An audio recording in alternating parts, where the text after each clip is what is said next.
এখন ফটো আছে বৌ আপোনাৰ আৰু জুবিন দাৰ এটা ষ্টুডিঅ'ত আপুনি ইমানজনী তেতিয়া একেবাৰে মানে একেবাৰে কিন্তু মই তেতিয়া MA পঢ়ি আছো সেয়া মুম্বাইত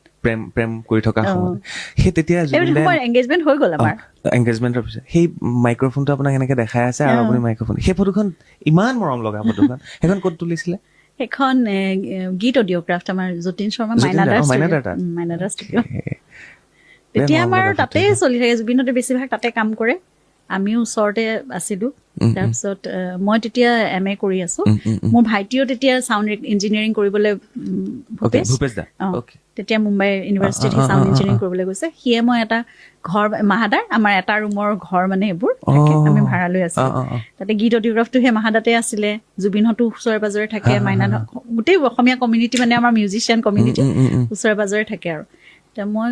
তেতিয়া আমি লগ পাই থাকো তেনেকে আৰু গীত অডিঅ'গ্ৰাফটো আমাৰ মানে সকলোৰে আৰু